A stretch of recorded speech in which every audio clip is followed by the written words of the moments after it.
The savage surgeon, Dr. Buck Ruxton, was born on the 21st of March 1899, in Bombay, India. He was a Parsi doctor and murderer, involved in one of the United Kingdom's most publicized murder cases of the 1930s, which gripped the nation at the time. The case is remembered now for the innovative forensic techniques employed in solving it. Buck Ruxton, a Parsi, was born Bukhtyar Rustomji Ratanji Hakim, but later changed his name by deed-poll. He was a practicing doctor in Lancaster, England, and was reputedly a diligent GP, well respected and popular with his patients. Parsis are descended from the Persians, and today most are found in Iran, Pakistan and Bombay. Buck Ruxton was educated in Bombay, where he qualified as a doctor, and he became medical officer to the Malaria Commission. On the 7th of May 1925 he married a girl called Motin, who was a well-to-do Parsi girl. The marriage was short-lived and he came to England and concealed all evidence of it. He lived in a large house at 2 Dalton Square with his common-law wife Isabella Kerr and their 3 children. Isabella was an outgoing lady who enjoyed socializing with Lancaster's elite and was a popular guest at functions. Dr. Ruxton began to suspect that she was having an affair behind his back, though there is no evidence of infidelity. He came to Edinburgh, where he took a postgraduate course in medicine and surgery. He then moved to London, and that was the time he changed his name to Buck Ruxton. Whilst he had been in Edinburgh he had met a young woman called Isabella Kerr.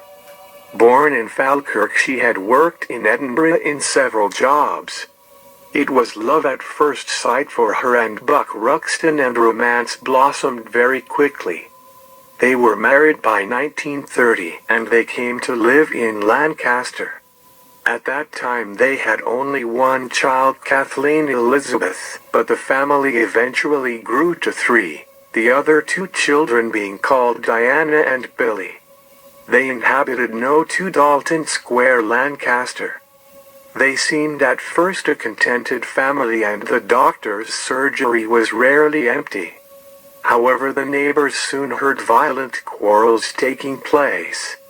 On more than one occasion Isabella left Ruxton and took the children with her.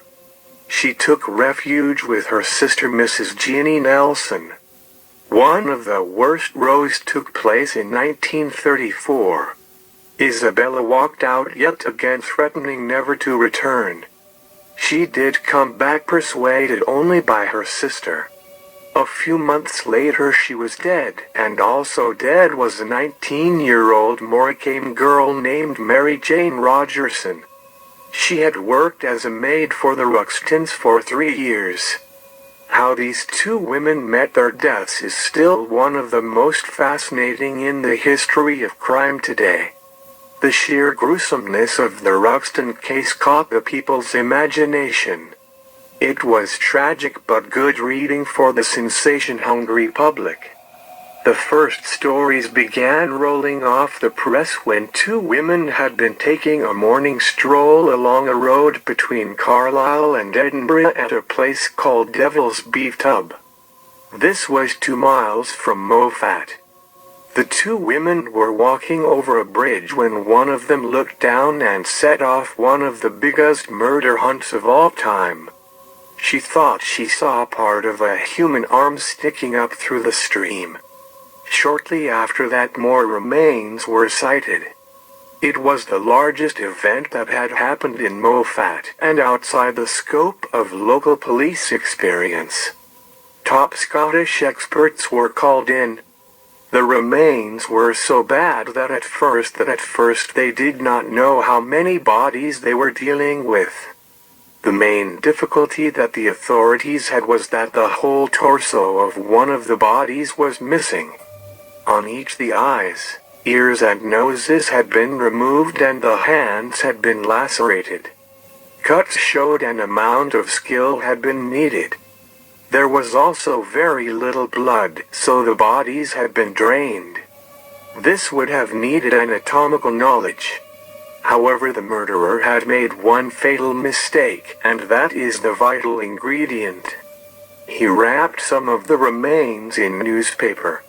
The newspaper was a special edition of the Sunday Graphic, which could have only come from the Lancaster and Morecambe area.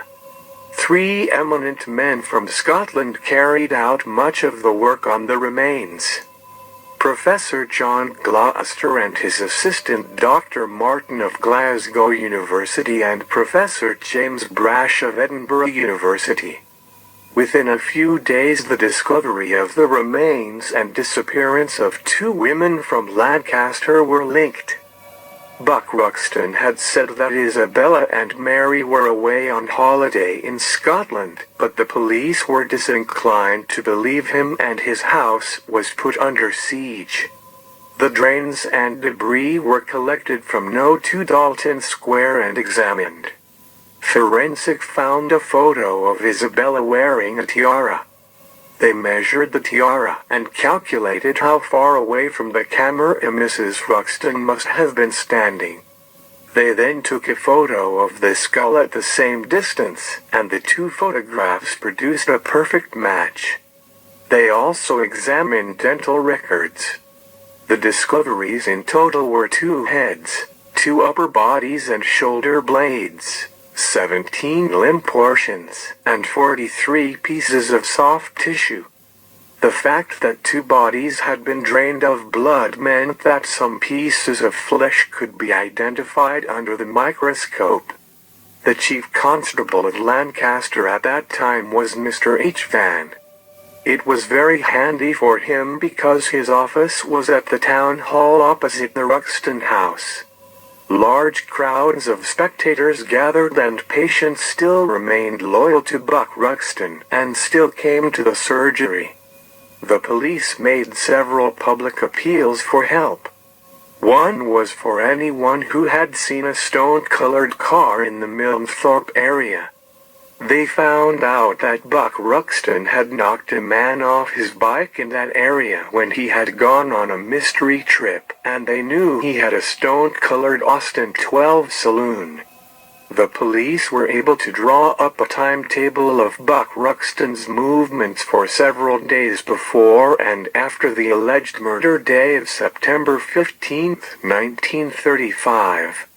His behavior was certainly very strange on all those days. Buck Ruxton was finally arrested by Constable Van after a 2-day continuous investigation.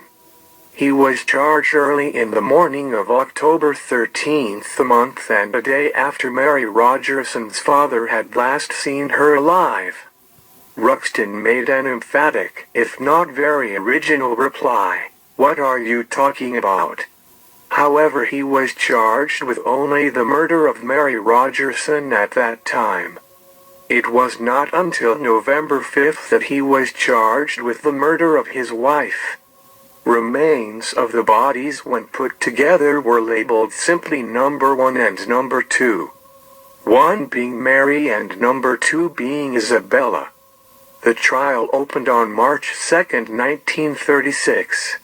It was Norman Burkett for the defense and Jackson, Maxwell Fife and Hartley Shawcross for the prosecution. The judge was Mr. Justice John Singleton. They were all very experienced.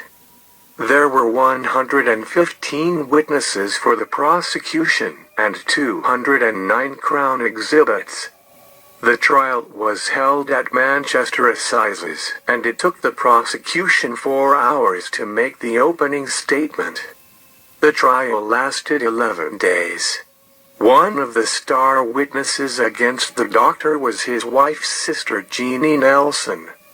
The trial ended on the 13th of March 1936. It was the biggest murder trial of the century. The verdict was that Ruxton was sentenced to death by hanging. The jury had needed only 1 hour to reach the verdict. There were 2 main reasons for this. One was the volume of medical evidence. The other was that the carpets, wallpaper, skirting boards and the entire contents of the bathroom of No. 2 Dalton Square had been taken to Glasgow University for examination, and the findings pointed to murders. In Lancaster, a petition was opened for Dr. Buck Ruxton. Within 4 days 2,500 people had signed it, and within a week 6,000. It went before the Court of Appeal but was rejected. On May 12, 1936, Buck Ruxton walked from his Strangeways cell to the gallows.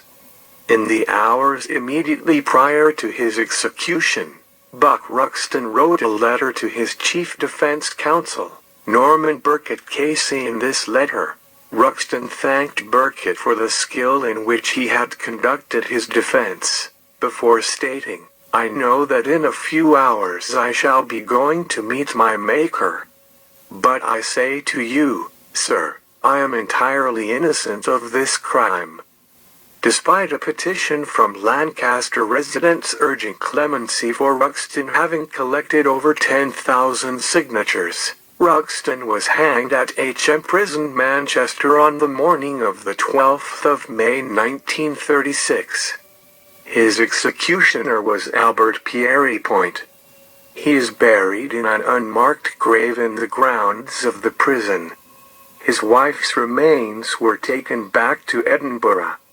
Mary Rogerson's remains were taken to Overton churchyard. Funds were set up to help the Rogersons and the Ruxton children. Dr. Buck Ruxton was 37 years at the time of his execution. Thank you for watching Death Row. Today's video is sponsored by Noble Titles. Nobility.co.uk. The leading title sellers in the United Kingdom. More than 25 years in selling titles. Rush now and get yourself a 10% discount just by mentioning Death Row.